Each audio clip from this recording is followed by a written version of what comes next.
Mesechus Bava Metzia Daf Lamedhei Amud Aleph. La la la.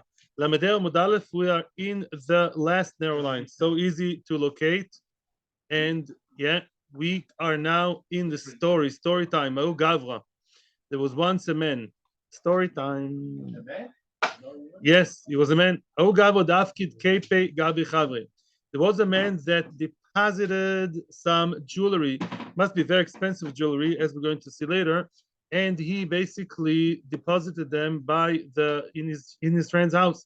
Omale, at some point, told his friend, Havli kipoi, kipi or kipoi, give me my jewelry, my nizomim, the rings and things, give it back to me. I deposited them by you.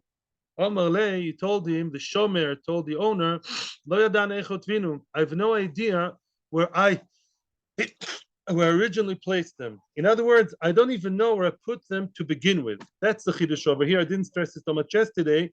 You know, I put them somewhere, yeah, and it's not like I put them in the cupboard right here on the left-hand side next to the washing machine. I just don't know where I put them originally to begin with. That was his story. That was the problem. And surprisingly, I can't find them now. That was his level of a shmir. Isn't that exciting? So now, also like Rav Nachman, he came to Rav Nachman, who was a Dayan, a famous Dayan, Shmuel's friend, Omer Lei. So Rav Nachman said, Kol lo yodano, in inverted commas, verbatim. When a person says, I don't know, shi'usahi, it's a pshia, which means the fact that he didn't know where he placed them to begin with, and now he doesn't find it, Mechavrus explained it very nicely. One would say maybe it's Gneva Vaveda. Let's say the guys are Shomer Chinam. Usually when something gets lost, I guarded it well. I wasn't on my smartphone the whole time. I was aware of what's going on, and yet it was Gneva Vaveda and Potter. Here it's not Gneva Vaveda. Although it's lost, it's misplaced. Nevertheless, it's Pshia. Why? Because you right from the start had no idea where you placed it. You put it, you were so absent-minded, you just put it somewhere, and putting somewhere, not knowing right from the start, that itself brings you to the lowest level of what? Of being a pesha, being negligent, and therefore you are, even if you're shomer chunim, you got to pay, baby. And therefore he told him, Zil Shlim, go and pay. Says Rav Nachman to the shomer, Lo shilim. He refused. He had, playing games and refusing Rav Nachman and did not pay cash as he should have. So what happened next? Ozal Rav Nachman went ahead and Agve la padne mine. He collected his palace from him. Must be very expensive jewelry. Imagine yourself, the jewelry is worth, let's say, 1,000,000 shekel jewelry. Yeah, we all have that at home, of course. Yeah, and what? And this guy has a house. What? Who's the guy? The shomer has a house worth what? 1,000,000 shekel. Instead of those lost Yaloimim and Zohov, whatever kipi that you lost, instead of that, in lieu of that, I am now mortgaging and paying your land with your land. That's what I'm paying. And now who's going to live in the land? Now, the owner, the shomer, who now deserves compensation and he doesn't give him cash, instead of cash, he now gets to live in the house. He's now the owner of the house. All very nice. Listen to what happened at the end. Lisoif, at the end, Ishtakach Kepi. Oh, Baruch Hashem, Mazel Tov. They really looked hard, high and low, and they found the kipi, they found the jewelry. Who found them? The shomer. The shomer, his family, his maid, his zeret. They found the kipi, the $1,000,000 kipi. They found them somewhere. Where was it? Ich weiß, behind the washing machine, below the pile of laundry, somewhere. They found it, I'm saying they found it indoors. And that's important for you to know. They found it inside the house of the shomer. However, the Akur, they look in the newspaper, they look online, and they see, those KP that were worth 1,000,000 shekel before, they're now worth 1,250,000. They became more expensive. So now there's something uneven over here. Why? Because Lamaisa, the owner, has a house worth 1,000,000, and what's happening now? Now, who has the KP, the tachshitim, the jewelry, the shomer, and they are worth more. What are you going to do now? Omar Rav Nachman, says Rav Nachman, switch it back, boom, untangle everything, bring everything the way it was right in the start. Hadre kipi lemarayu, the kipi, the jewelry have to go back to the original owner, and they're now worth how much? 1,000,000 plus. The hadra padna lemoro, and the apadna, the expensive house, the palace, the apadna, which is still worth 1,000,000, goes back to the owner, which is the shomer. Just untangle everything as nothing really ever happened. Now, there are a lot of issues with Rav Nachman just undoing everything and making everything, go back and, unravel, undo, and bring everything to the original state. And the original owner of the house stays in the house. Original owner of the kippy has a kippy. It sounds simple, but please don't ask questions because the Gemara is going to ask a lot of questions to this. Omarove, and then you can ask yours. Omarove, says Rove, have a yativna kameda Rav Nachman. When Rav Nachman was there in the Beis Din, Rav Nachman officiated as a dayan. I happened to be sitting there as a Talmud, watching the Beis Din in action. Upirkin hamafkid have. Look at that. The Mishnah says we studied Perk hamafkid. It happened to me. It happened to be that while this din Torah was happening in yeshiva, in Amud Yomi, we were learning Perk hamafkid. So Rava, I was in the sugya. I was licked in that sugya. I was in the story, in the Inyan. The Amri lay, and I asked Rav Nachman, I challenged Rav Nachman and I asked him, Shilem Belarotza Lishava. Why isn't this din like the din of the Mishnah of a person who pays without taking a shvua? Let's remember the din of our Mishnah. Before we get to the next Mishnah, what did we say in the Mishnah? A person who's a shomer and he pays, instead of taking an oath in stories, he pays. What's the prize he gets? Trophy, prizey. What does he get? He gets the kefel. He gets the kefel. Same thing. Say 5 minutes. The 5 minutes rules applies. Thank you. So now Shilam Relotza L'Shava, right? Okay, he's not interested in shvua. He pays, okay, and he gets the kefel. Good. Now, very good. Now, says Rav, excuse me, Rav Nachman, why don't you say that this guy, the shomer, paid? How did he pay? With his own house, right? And therefore give him kefel. Which kefel? There is no kefel. Oh, but there's a gain here. There's a side gain that came from the outside world called what? The additional value of the kippy. The kippy were $1,000,000. Now, let's say I'm just inventing a number. Now they're $1,250,000. That $250,000 is something new that was added, and it came from the outside world, so to speak, says Tosfos. It's the market value. It's not something in the body of the actual item. And therefore, such a thing, who deserves to get it? Who? The shomer. Because the shomer was such a nice guy, and he's the person who actually paid with his own house. Question, that's what Rav is asking. Okay? Yeah.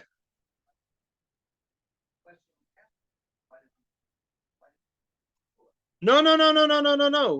He's not taking the shvua. I'll tell you why.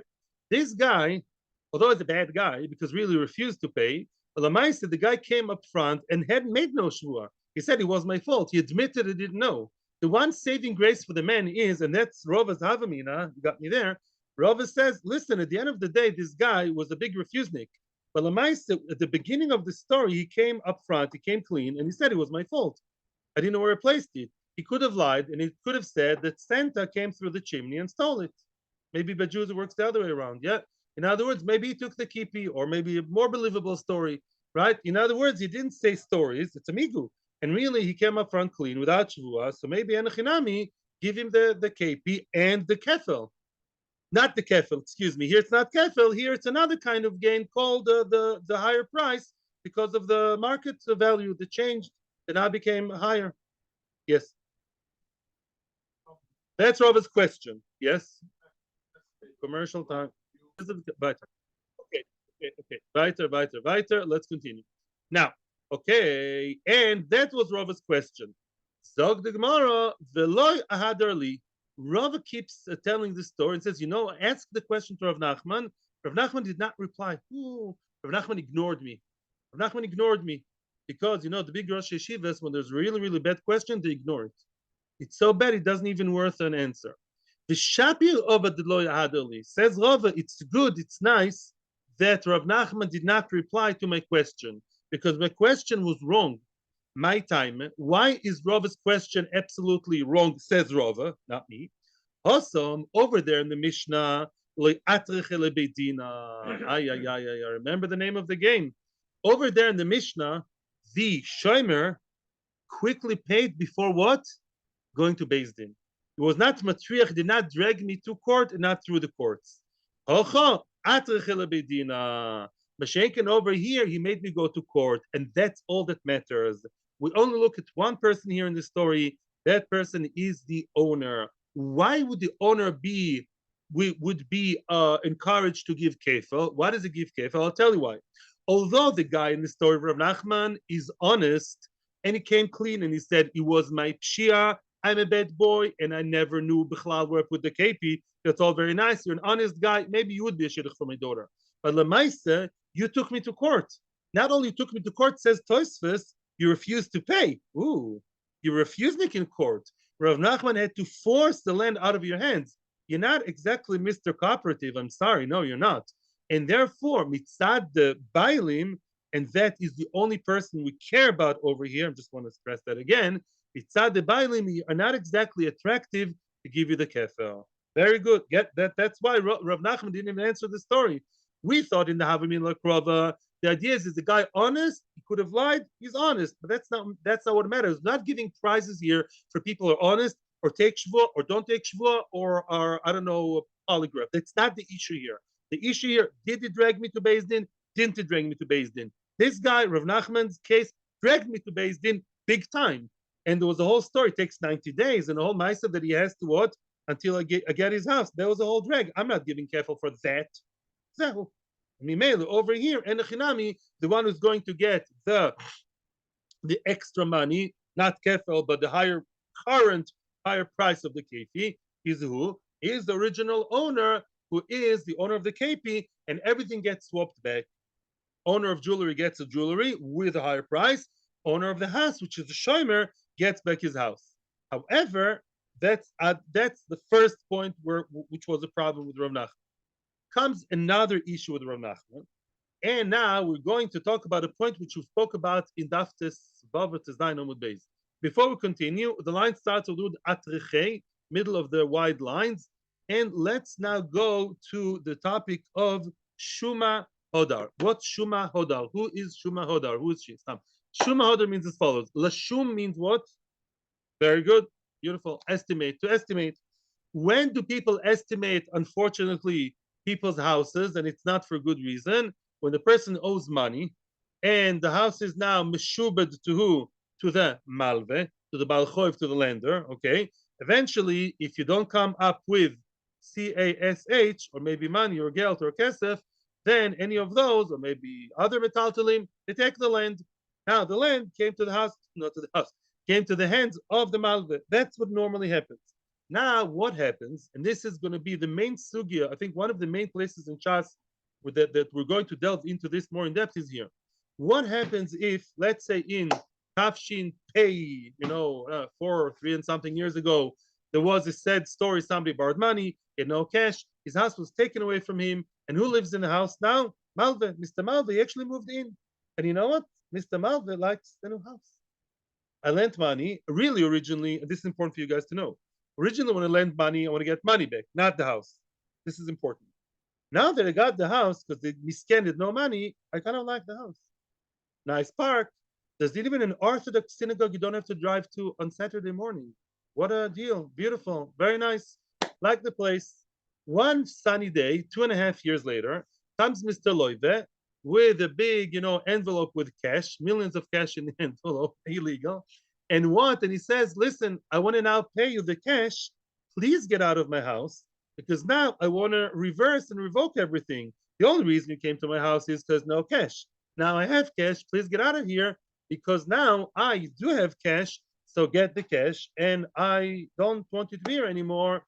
And the owner of the house, the current owner of the house, with the Malva says, no, the kids already are best kids in class. And I like the community. And this is my house. And that was the final deal. It's like a sale. Can you cancel a sale? No way. So this is like a sale. So that's the argument between them. Same amount of money. There's no change of money here. That everything stayed the same. Science fiction. The prices of house remain the same. It's not the issue. Let's say the property prices remain the same. Everything the same. No interest. No this. Leave that aside. There's enough issues without it. Lemeimra says. Nice. Brownie point. There are 2 points here. Can we Bichlal reverse it? Nice. And if yes, how many years later? How many months later? 10 years? 1 year? 10 months? We're going to discuss that. Yes, Yaakov? You good? Oh, lememra. Let's compare. Very good here. That is to say, now Rav Nachman, what did he say? He's undoing and everything is revoked and everything goes back, rewind. Lemema, you want to tell me, according from this story, can I derive from the story the story of Nachman the Shuma Hodar? From our story, when the guy, the Shomer, found the kipi, and now he say, "Hey, here's your kipi. You took my house because I didn't have the kipi to return. Here are the kipi. Give me back my house." And Rav Nachman endorses that. So Lichoyer Rav Nachman would say the same if there was a loan for cash. Now I come up with the cash after my house was taken. Give me back the house. Would Rav Nachman endorse that? Yes or no? Says the Gemara, not necessarily. Not no. It's very important. In the Gemara, it's not a no. It's not necessarily so. Shiny Hossam over there, it's different. The case of Rav Nachman. The case of Rav Nachman is different. Why? The Shuma Betos Hava. The whole story of taking the house away from Mr. Shoimer was one big mistake. Wow. Why was that mistake? The Kahavi Kepi Mikore, which means as follows. Those Kepi, sometimes my examples are exact. When I said the Kepi was in the house, well, maybe it wasn't under the laundry near the laundry room, but it was indoors, says Rashi. The Kepi all along through this entire ordeal, these Kepi were really in the house of the Shomer. Wait a second. So that Shomer was Pashea. The Shomer was a negligent spaceship, space cadet, you can call him whatever you want, yeah, Rachfan, and he just didn't know where to place them, which is a pshia. But what happened because of the pshia? Did the KP actually ever leave his house? Were in the hands of a Ganav? Were they lost in the garbage can like we had in different cases? No. Really, they were there all along, concealed from his eyes, Shlamazel. But Lemaisa, and that's a Chiddush, which Mechavrus not discussed. Lemaisa, the Gemara does not view that as pshia, meaning there was pshia without result. Let me explain. Chavrusa said a very true thing. Let's say a person is pashea, he gets to look after something, and then his entire day, 2022 style, smartphone the whole day, addicted, and he doesn't look at anything that's going on. It's pashea. But you know what happened? Nothing happened. Let's say the guy was absolutely negligent, spaceship. I'll tell you a different story. No thief came, no wind came, no robbers came, no earthquakes. Everything is there. Am I going to make him pay? Obviously not. He was pashea with no result. Right? Nothing bad happened to the chayfetz. So that's a chiddush. Although the chayfetz was not available to the person, to the owner of the kipi while he was looking for them, but since he was inside the house of Mr. Shomer, that's not called a Veda. So Mimela, he never really had a chiyuv to pay anything, to pay the house or pay cash, or definitely not to pay the fancy house that he did. Mimela, since this entire payment, this entire collection of the house, from the shomer to the hands of kipi owner, that alone means it was one big sad mistake. That's why we can revoke it and say, oh my gosh, the whole thing was a mistake. Let's quickly unravel everything. However, says Rashi, when you owe money, and it's a fact, you don't have money. You come to Beis Din, we check your bank account, you have no cash, and you admit, and that's it, it's clearly no cash, then of course, at that moment, when instead of cash, we took your actual house, and tell the other guy, come live there and it's yours, says Rashi, it's a mecher gomu. That's like a sale. Yeah, I gave you cash a long time ago. Yes. Now I got the house in lieu of my cash. It's my house for all intents and purposes. And therefore, Me'ikradin, you're right, Yosef, he should not be able, the loive should not be able to now undo it and come a year later. That's going to be discussed a time later. He can't come 10 years later and say, hi, good morning. 10 years later, the kids are already, everyone's there. He became the Rosh HaKol, this guy, in his new place. Now comes and says, here's my cash from 10 years ago. I want to undo everything. No, it's like a sale. Just like a sale, you can't undo. So to this is Me'ikar Adin. I'm continuing now on purpose. This is the Ikar Adin. This is the structure. However, Amri Nardoi, the Bnei HaYeshiva from a city called Nardo, it's a street in Ramat Daled. Amri Nardoi, the Nardo people said, Shuma Hoda ad Treiser Yachishata. Up to a year, a Shuma may be returned. We're not saying why, but up to a year, still the owner, which owner? The original owner who borrowed money and had no money to pay, so his house was taken, mortgaged, and taken to the other person, and now the malve is there. Up to a year, you can undo it. You can, revoke everything. Up to here, we're not yet saying why. The Omar Amemar, soon we're going to get to the point. And Amemar said, "Anomi Nardo, you're telling me what Nardo people say. I'm from Nardo. I know what we learned there in the yeshiva. And I think, either argue with them or I know that they said differently. I think Shuma Hodor le'olam. Wow, Shuma can go back, which means the original owner, the borrower, can always retrieve and get his land back in lieu of money forever and ever. The Hilchasa, the Loch is Shuma Hodor le'olam. And Yosef is saying, why? Why should the guy who lives in the house after 35 years is going to get out of his house the malva for cash? You know why? Because he's getting cash now. Never too late. Why? Why? It says in the Bible, yeah, it says in Dvarim, it says, you should do the just and good thing, which means that's a bit of Lifnei Shorosadin. Because misken, there are two reasons here. The loive is a misken. Loive is a person who just was stuck and was strapped for cash, right? And misken, because of that, he had to give up his house. So that's from the loive side. From the malve side, also, Mr. Malve, I'm very happy your kids are in school and you're so popular here and you like the land and maybe it's a field and it yields tons of fruit. It's all very nice. However, please remember, Mr. Malve, originally, what did you want to get originally when you lent him the money 11 years ago? Cash. You gave cash for cash. You had no intention of buying this house. So when you say, oh, they're snatching the house away from me, they're not really snatching your house. It's true, it's your house now, but this is your house, but the Evid, that's second best. You really meant to have in mind cash. This came instead of cash. The fact that now you want it, that's that's post facto. Mainly because mitzad the loive and the malve, it's not a foolish thing to do, and it's even the right and nice thing to do to the loive. We allow the loive to come back with cash even many years later and retrieve back the house that was taken away from him and go back to his house, and the malve will get the original cash that he always wanted. That is what we say up until now. And now I'm going to hear your questions, and then we're going to have more questions and issues about this business of Shuma Hodar. Commercial / question time. Weiter.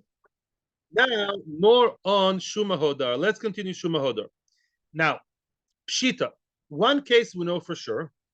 You know this picture of three fish, each one eating the other, classical picture, the big fish eating the smaller fish, and the small fish is about to eat the even smaller fish. That's more or less what's going on over here. There are three people in the story. The little fish is Levi. Levi borrowed money from Shimon. Had no money to pay. Levi, instead of paying cash, unfortunately had to say goodbye to his beautiful home and give it to Shimon the lender. Okay, now Shimon owes money to a bigger fish, to a shark. Shimon owes money to Reuven. Okay, now Shimon fails with his payment to Reuven, and he has to pay Reuven. Now he placed the karka. Which karka? The same karka that Shimon got from Levi. Shimon is one in the middle. He is now giving over, unfortunately, to Reuven. So the karka, musical chairs, the karka moved already two hands, from Levi to Shimon and from Shimon to Reuven. Okay? Yeah, each one is the bigger Baal Chod. Okay. Now came Levi. Levi got rich. Mazel tov. Levi, the little fish, became a shark. Yeah, Goldie the goldfish became a shark. Now Levi, all of a sudden, he comes with money to who? To who does he come with the money and say, I want my house back? It's the same house in the same street? No, to Reuven. Reuven is the one holding the house now. Follow the story. In other words, Levi's, it's the same house. It's a house in Rehov Chartzit 48 Ra'anana. Maybe there's such a street there. Yes, originally. But the second chapter of the story was the Shimon owes money to Reuven. And the very same house was now given from Shimon to Reuven. So now the one who lives in the same street, Chartzit 48, is Reuven. Comes Levi knocking on his door, and Reuven doesn't know Levi. Right? You following me or not? Yeah. And now Levi comes. This house is originally mine. Here is the value of the debt of the house. It's all the same value. It's all 5 million shekels, yeah, in one envelope. Yeah. Now get out of my house. And now I want to come back to my house. I'll pay you directly. Doesn't work or doesn't work. On one hand, Reuven would slam the door and say, listen, Levi, I don't know who you are. Yeah. Sisa Yoshavatov is between me and my loive. My loive is Shimon. And you're not my loive. I'm not the one who's dealing with you. I don't have this moral obligation, klape you. You can't say, I came from Shimon, and Shimon never paid me. Klape Shimon, maybe I have the sister Shabbatov. I'm limited, and I know that I'm, I'm sort of dependent here. But Lemaisa, Klapei you, Levi, maybe I have nothing to do with you because you're not my lender. You're not my borrower. Says the Gemara, no. Pshita, of course you cannot say that. You cannot say that. Amrin and Lei, we tell Reuven, if he says such a thing, we tell him, Satin Shmaya, Loi odif at migavra de osis minei. You're not better than the one who you got it from. Who did you get it from? From Shimon. When you got it from Shimon, there was a little limitation in the corner, blinking, pinking in the corner. It's your house with a claim limitation of a Sisa Shavatov, right? That's how you got it from Shimon. You didn't buy it stam. Mimela, the same Sisa Shavatov remains. When you buy a house with mortgage, you buy a house with limitations, limitations stay. It's not exactly limitation in the thing, but that moral chiyuv stays in the house regardless to who's the current owner. You got it from Shimon and you got the same package. That's the parcel. The parcel comes with a Sisa Shavatov. The fact you don't know Levi from Adam doesn't make a difference. You still have Sisa Shavatov, beat Klape Shimon, beat Klape Levi. Now give it back to Levi and get the cash and go move next door. That's the Pashut thing. That's a simple thing. Now, the question is, what happens if Zabna, let's say Shimon, who got it from Levi, sold it to someone. He did not give it to him, as a what? As a mortgage thing, as a payment, but the Evid post facto because he has no cash. He sold. This is because now you should know, and this is something Tosfa says, the house belongs to who? To the current owner, who is the Malve. In our story, Shimon is the owner. He's the full owner. He has this moral obligation that if he comes one day with cash, one person will come with cash, then you have to give it back. Yeah. See it as like side tax or something. But the etzem, it belongs to the owner who is the Malva. He is the owner. He's the only owner. Let's say he sold it, Zabna, he sold it to Reuven. Ota, maybe he bequeathed it to Reuven. Maybe he's Reuven's father. Yeah, he died, and now Reuven is the owner. The Yava b'matana, maybe give it as a gift. Maybe Reuven is his son-in-law, like a nice Litvish shver. He gives his son-in-law an apartment. So now, what about those people? Can Levi come to the person? Levi is who? Levi is the original borrower. Levi the loive, the borrower, yeah? Can he come now and retrieve it and take it back from who? From somebody who bought it or inherited it or got it the matana? No. Vadai for sure, honey, those people, the receiver, the recipient, or the buyer or the heir, mikora daita de aranochus. They came there with one idea in mind: land. They bought with their good money land, and even the one who received the matana or is an heir who didn't have to blink an eye, what they got was what? Karka. They never had in mind the lava daita de zuzinochus. They never had in mind that really money should have given to them instead. You should appreciate now what we were told before. What did they tell you before? Sisa Yoshev Atov is not just being, the good guy and say, oh, you have Rachmanus on him, he's a poor guy. Maybe he's not poor, the loive. But the word of Sisa Yoshev Atov is what? You, the Malve, you never came here in order to live in a house, right? You originally lent the money to get cash. The house was B'di'evet. The house was B'di'evet. Don't turn the B'di'evet to L'chatchila.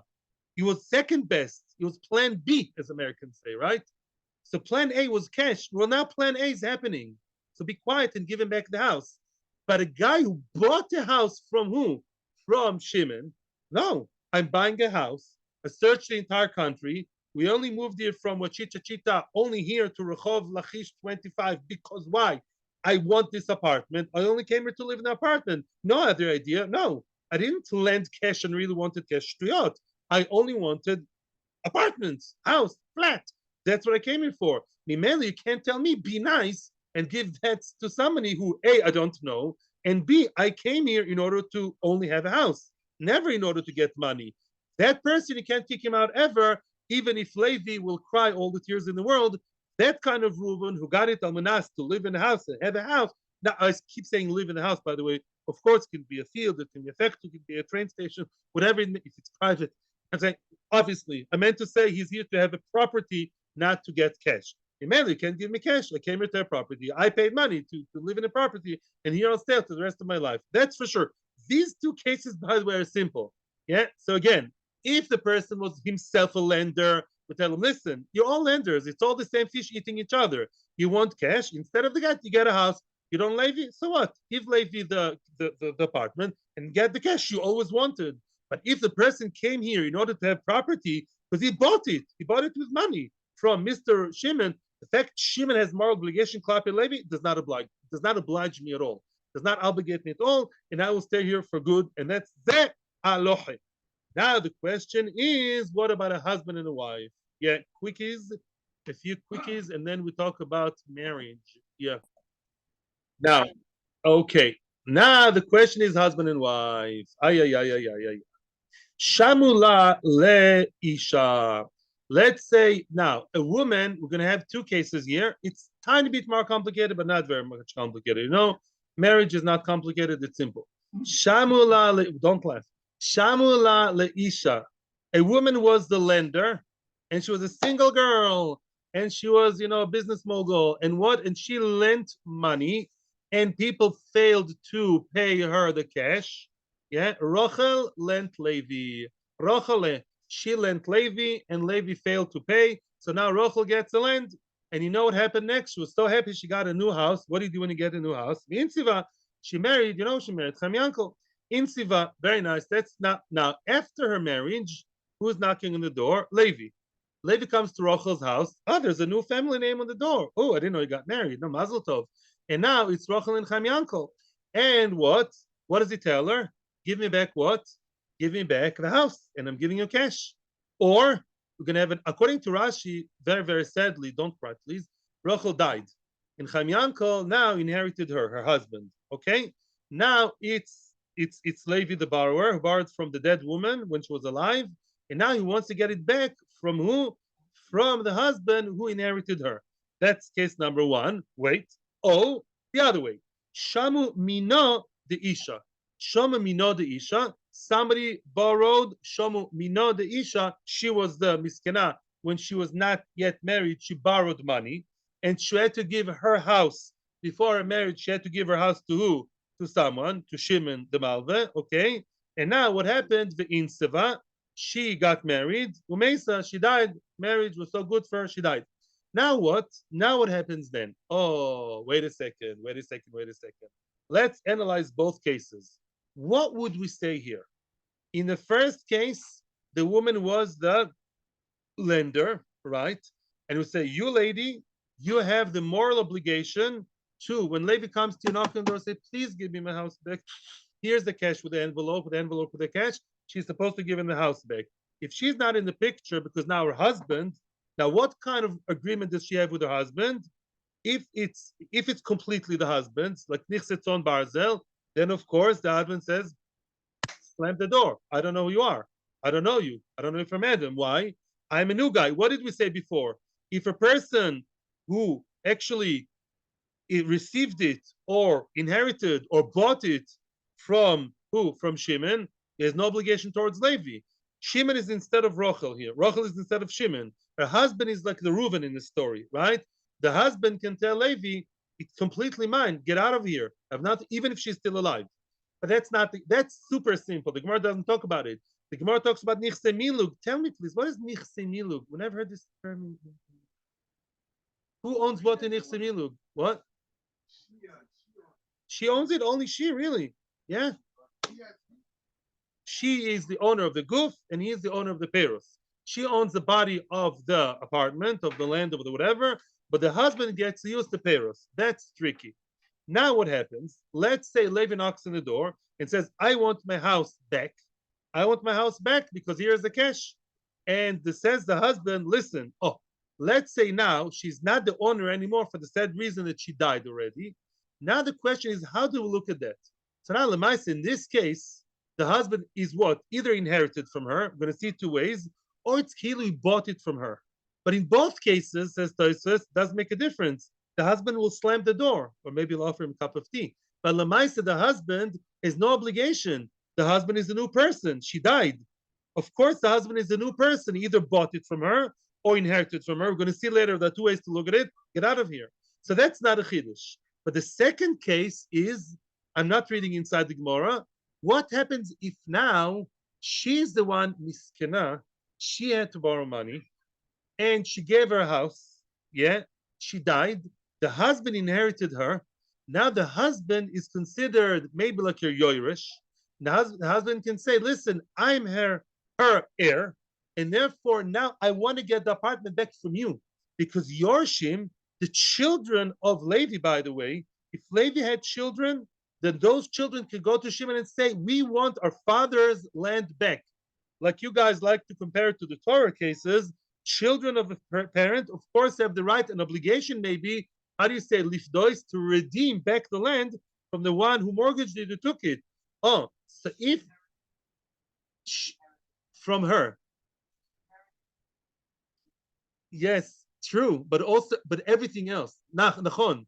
But he also inherited her cash, and now he's saying, I inherited her cash, and I have muscles. I'm a man, and I'm now asking you to get out of the apartment, which was originally hers before our marriage, and now I want to get with cash the apartment back. And that is a chiddush. They may be able to do that possibly. That's the chiddush here. However, that's what we would have said. However, says the Gemara, I saved you a lot of hard work now, by the way, guys, because now we're at the point, we're aiming at the jugular. Baal a Baal, a husband in his wife's property, even before her death and after her death, if it's nichse milug, right? He owned the Paris, the usage, and she owns the land itself, is considered like a buyer from her, already mechaim under the chuppah. Soon I'm going to explain what that means. Havi lo mehader v'lo madrinan lei. He will not get it back from others, of course. He's just the buyer. And no, sorry, we don't give back. He's not getting it back, and we don't give back to him. Which means we did not view him as a poor misken heir, Heir, that says what? Oy, oy, oy, oy, oy. I'm now instead of her, and I'm like her. Just like she herself could have come and Asisa Yoshev retrieve the house and give you the money, you are a new person.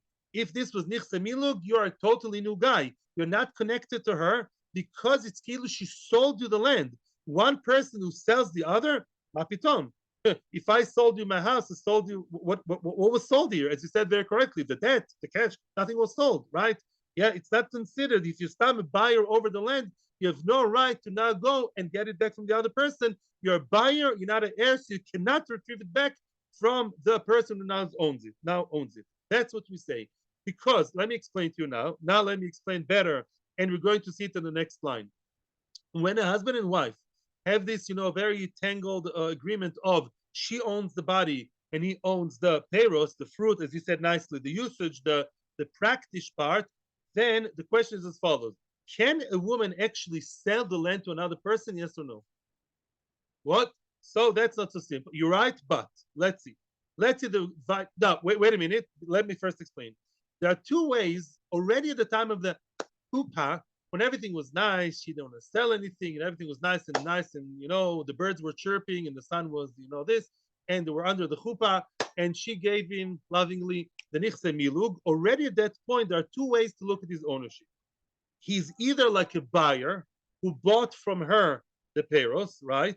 And he also has parts of the land that we'll talk about it later, or he is like an heir, he's like a yoirish. What does that mean? It means like this. As long as they're married, she owns the goof and he owns the peros. Very nice. What happens if 10 years later they're strapped for cash and she says, you know what, let's sell it to Chaim Yankel. Let's sell the land to Chaim Yankel. I'm selling my part to Chaim Yankel. Can she sell her husband's part? No. Can I sell my land to Chaim Yankel? Well, yes, but it will only apply after what? After a husband's death, not before that. Yeah? In other words, if we say that the husband is considered like a yoresh, if the husband is like a yoresh, that means, hey, mister, you have to wait patiently until she dies, yeah? Then you'll be the owner of everything, goof and peros. But if before her death, she sold it to who? She sold it to someone else, then he was before you, right? Let's say a father sells his property to someone when he's 50 and he dies at the age of 80. Of course, the children can't say, we are the heirs. What? Your father sold it to me 30 years ago. Avada not. Stupid. Avada, right? So, foolish, yeah? Of course. So if the husband is considered a lokeach as a buyer, the husband, that's it. If Lamaisa, the woman died, the husband is still alive, that's it. She sold it to another person before the husband managed to actualize his potential Yerusha. But if we say that the husband is like a lokeach, like a buyer, then what? Then we say, hey, if it's like a lokeach, the husband says to Mr. Lokeach, to Mr. Buyer, she sold it 10 years after the chasana. Says the husband, if she dies first, he says, listen, mister, I'm sorry. I'm so sorry that I survived my wife. I outlived my wife. Lemaise, you saying you bought it from her with a shtar 10 years after the marriage? Well, 10 years before you, I bought it from her. Because under the chupetz kilo, I bought it from her. And therefore, her sale will not take place. Get it? Let's see it inside. The Omar B'Yosef Bar Chanina. Out of the two options, Chachomim decided Be'usha. You know that Chazal, Chachomim, Sanhedrin, they moved from Yerushalayim to 10 different places. One of the places was called Usha. The Usha Itkinu, in Ksubas Daf Nun, they made a takon, many establishments, takonas from Takin in Usha. Ha'isha shemochra b'nichse milug b'chai baila. Oh, a woman sold the nichse milug while the husband was still alive. Okay? That's what she did. Married, nichse milug, her land, his fruit, she wants to sell it all to who? Kamyankale. The Mesa. I want to preface this. If the husband dies first, if the husband dies before her, then it's perfect and beautiful. So sorry he died. Then of course, who's now the owner? The only owner is her, and automatically, who's kicking in? The buyer. The buyer. She sold him 10 years ago. The husband was like sitting on the land, disturbing them. But now the husband died first. It belongs to him. To who? To the new owner. However, what happens? Umeisa. She died first. Aha, listen to this. Now who's at loggerheads? Who's in Beis Din now? The surviving husband says, I'm first, yeah? And the buyer says, no, I bought it before she died. Who is right? Because the husband is considered to be a buyer, a customer, and not a yoirish. I'm repeating now, and I hope now will get better. I'm not sure you understand me. Chazal in Usha decided the way we define the ownership of the Baal is like a buyer, which means what? When they were all starry-eyed under the chuppah and she gave him what? The nichsei milug, he was then a buyer. Of course, not full buyer because she's still sitting there, but he's potentially his as a buyer. That was when they got married. That was 10 years before she sold it. Now she died eventually. It's a husband against the buyer. Says the husband, I'm sorry, mister. I feel so bad for you. You bought it 10 years. You bought it to Tafshin Pei. I'm her husband since Tafshin Samech, before 10 years ago. Yeah, I'm her husband way before. One buyer, then another buyer. Of course, the first one's first in these musical chairs. And that's at the con of Chazal. And that's what we say over here too. Even after her death, the husband is always, in past, future, present, is a buyer. And as a buyer, we don't have a Sisa Yeshavat Toiv. I just want to repeat again because I want to just explain to you. This appears all over Shas like 10 times. What would be without Takonos Usha? If not for Takonos Usha, if the woman died first and we would view the husband as a Yoirish, when does a Yoirish step into a picture? Half a second after father, or in this case, wife, close their eyes and return the soul to its maker. Then you kick in. Then, of course, who is first in the race in the musical chairs? The buyer. She sold it to me 10 years after the marriage, 30 years before she died. I was here first. Because you, Mr. Husband, you only became the Yerush after her death. Then the buyer would be the winner. Does he get it? But shaken, if you said that the husband is like a buyer, he bought it at the chuppah before anybody else came into the picture. And that's how we pass. Not paskin, he says we're metakin in Usha. And that also applies to Yoshavatoy. That is the story over here. Now, no, husband and wife only. Now comes another question in Amud Beis. Today we're starting today's page. 5 minutes before the end of the year, we're starting today's page. We have to get to the Mishnah at least. What would be now the following story? Now, let's say, right, what did we speak about up until now? And we're still talking about it. We're talking about a person who was forced, misken, forced out of his house because he had no money to pay the loan, misken, big tears in his eyes. And now the house belongs to the lender. He comes 10 years later to the lender, cash in hand. Please give me back my house. I'm redeeming it from you. What do we say? Yes. Be nice to him. Give him back the house and take the cash, and that's it. Question is as follows. Let's say that the guy was very nice. Which guy was nice? The loive says, let's not go to Beis Din. Let's not start this whole ugly process of Beis Din estimating. It's 90 days and 30 days. A long story, not so simple. instead of giving you cash, I'm sorry, I don't have cash, take my house. Cut corners, cut the business, cut the whole story. And instead of going through the courts, I'm just telling you, admit I have no cash, take my house. I'm a decent guy, take my house, here are the keys, take it. Now here's the question, can he come 10 years later with cash and take it back? What you're used to thinking in a mafkid that whoever behaves nicely gets a prize. It's not so simple. Not so simple. Here comes a question. Now come Ravach and Ravina and they argue. Why? One of them says the land, goes back to the lender and to the borrower, and the other one says no, it does not go back to the borrower, even if he comes with fresh cash in his hand. Why? Explains the Gemara. The one who says that he doesn't go back, that's more of a sale. Because he chose to do it, it's more of a sale and less of a forced payment. He really sold it to you. When he came and he said, you know what, I owe you money, you know what, I owe you cash. By the way, I'm asking a clearer question. How do you know he doesn't have cash? It's not necessarily always the story, says Mechavrusa, by the way, Mechavrusa knows better than me. Maybe the guy has hidden cash.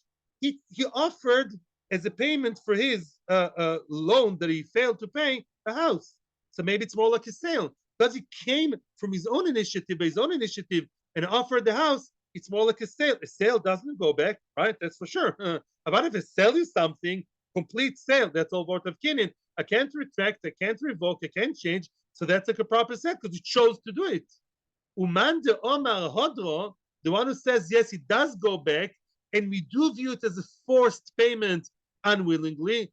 So far, he thinks Lois bin Emalio. No, it's not considered as a good sale. Why not? He chose to do it. Kisufel de Agbe. No, because Misken is ashamed. Shemtzich.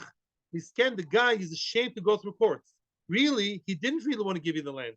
You know, he has a big smile on his face because he's forced. That's all. But Lamaisa, this guy who's giving you the land, he's not happy to do that.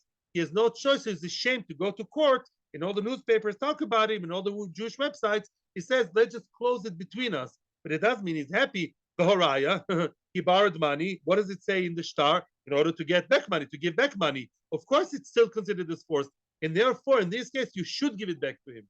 According to that opinion, he's still a misken forced person who's, being underhanded, undermined, and therefore give him back his land. That's a machloikis. Another issue, from what stage does the owner, who's the owner, the new owner / lender, when can he actually actualize his rights and eat the fruit? Which means we know that there's a long process between the failure to pay and Mr. Lender actually living there eating from the fruit. At what stage can he actually already eat from the fruit? Can he actually mamish be nehene and be there, enjoy it? From what stage? Rabbi Omar, Michimatia adrachta liyodei. We saw adrachta in Daf Zayin on the base and also in Bava Kufi days. Adrachta means, what's lidroch? To step on someone. Adrachta means after 90 days of the borrower giving a hard time and playing games and unable to pay, and yes, no, maybe so. What happens then? Beis Din give a shtar to the person, to who? To the lender, to the malve, saying, let's say the loiv is not such a misken, the loiv has a few properties. He has an apartment in Ramah, Aleph, Beis Gimel Daled, and also in Ohio. Yeah? So now you go, and you, with your adrachta, have the right to go into the different houses and check and see which one you like and which one fits the criteria, the money you're owed. That's a shtar adrachta. Says Rabbah, once the adrachta is in his hands, already then he can start eating fruit. He doesn't live there yet. Once he has the adrachta in his hands, he doesn't need any extra kinyan. The Nesiva says over here, there's no kinyan necessary. Kinyan? I gave you money a long time ago, which you never paid for. That's a kinyan. All I'm doing now is actualizing, getting the return of the money that I lent you. So now, even though the adrachta is in my hands, there's no real kinyan, I can already eat fruit from whichever field that I like.